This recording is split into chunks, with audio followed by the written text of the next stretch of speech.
ശേഷം അസുഖത്തേക്ക് വെഞ്ഞാറമൂട് ബസ് സ്റ്റാൻഡിലോട്ട് വിട്ട ഉപകാരമാകും. നിയന്ത്രണ വിധേയമാണ്. കാരണം ആ 1:15 എന്ന സമയത്ത് ബസ്സുകളെല്ലാം തയ്യാറായി നിന്ന് ഭക്തരെ അവരവരുടെ വീടുകളിലേക്ക് കൊണ്ടുപോകുന്ന തയ്യാറെടുപ്പുകൾ നമ്മൾ നേരത്തെ കണ്ടതാണ്.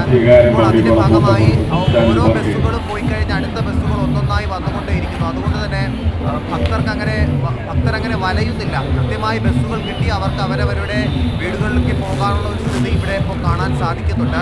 ഓരോ ബസ്സുകളും അതത് ഭാഗത്ത് നിർത്തി ഭക്തരെ കയറ്റി മടങ്ങുന്ന കാഴ്ചയാണ് ഇവിടെ നിന്ന് കാണാൻ സാധിക്കുന്നത്. അതുകൊണ്ട് തിരക്ക് എന്ന് പറയാൻ അത് നിയന്ത്രണ വിധേയമാണ്. ഇപ്പോൾ തിരക്കുകൾ പയ്യെ കുറഞ്ഞു വരുന്നുണ്ടോ എനിക്ക് തോന്നുന്നു. അടുത്തൊരു അരമണിക്കൂർ 1 മണിക്കൂറിനുള്ളിൽ തന്നെ മാറ്റാൻ കഴിയുമെന്നുള്ളതാണ് ഞാൻ ഇവിടെ നിന്ന് കാണുമ്പോൾ. കാരണം കൃത്യമായി പോലീസ് ഇടപെടുന്നുണ്ട്, സന്നദ്ധ സംഘടനകൾ ഇടപെടുന്നുണ്ട്, അവരുടെയൊക്കെ നേതൃത്വത്തിൽ കൃത്യമായ ഗതാഗത ക്രമീകരണം നടക്കുന്നുണ്ട്.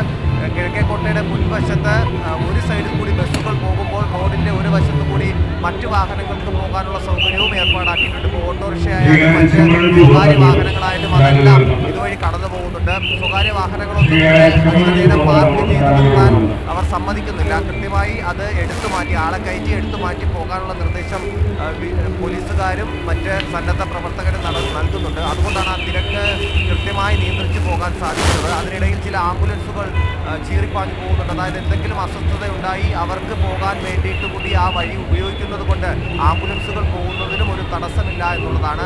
മാത്രമല്ല മറ്റൊരു കാര്യം ഈ ഒരു അവസരത്തിൽ പറയേണ്ടത് ശുചീകരണ പ്രവർത്തനവുമായി ബന്ധപ്പെട്ട് ഇപ്പോൾ ഇവിടെ കിഴക്കേക്കോട്ടയിൽ നടക്കുന്ന കാര്യങ്ങളാണ്. ഇരുവശത്തും പൊങ്കാല അർപ്പിക്കുന്നതിന് വേണ്ടി അടുപ്പുകൾ കൂട്ടിയിരുന്നു. വണ്ടികൾ പോകുന്നതിന് വേണ്ടി ആ റോഡിൻ്റെ ആ ഭാഗത്തുള്ള അടുപ്പുകളെല്ലാം തന്നെ ആ സമയത്ത് നഗരസഭയുടെ ലോറി എത്തി അതിൽ ശുചീകരണ തൊഴിലാളികളുണ്ടായിരുന്നു. പൊട്ടാത്ത ചുടുകല്ലുകളെല്ലാം തന്നെ അവർ ആ വാഹനത്തിലേക്ക് കയറ്റുന്ന ദൃശ്യങ്ങൾ അല്പസമയം മുമ്പ് വരെ നമ്മൾ കാണുന്നുണ്ടായിരുന്നു. ഇപ്പോഴും ആ പ്രവർത്തനങ്ങൾ നടക്കുന്നുണ്ട്. പഴവങ്ങാടി ഗണപതി ക്ഷേത്രത്തിൻ്റെ ആ ഭാഗത്തേക്കാണ് ആ വണ്ടി പോയത്. അവിടെയൊക്കെ ചുടുകല്ലുകൾ ആ വണ്ടിയിൽ കയറ്റി കൃത്യമായ സ്ഥലത്തേക്ക് കൊണ്ടുപോകുന്നു. അതോടൊപ്പം റോഡ് വൃത്തിയാക്കുന്നതിന് വേണ്ടിയുള്ള ശുചീകരണ തൊഴിലാളികളും ഇവിടെ എത്തിയിട്ടുണ്ട്. അവരുടെ നേതൃത്വം നമ്മുടെ ഹരിതകർമ്മസേന അവർ എല്ലാ വർഷവും ആറ്റുകാൽ പൊങ്കാല കഴിഞ്ഞ് നിമിഷങ്ങൾക്കുള്ളിൽ നഗരത്തിലിറങ്ങി നഗരം ക്ലീൻ ആക്കുന്നത് നമ്മൾ കണ്ടിട്ടുണ്ട്. അത് കഴിഞ്ഞിട്ട് ഫയർഫോഴ്സിൻ്റെയൊക്കെ നേതൃത്വത്തിൽ മഴ അതൊക്കെ നമ്മൾ കണ്ടതാണ്. ഇത്തവണയും അതെല്ലാം ഉണ്ട്.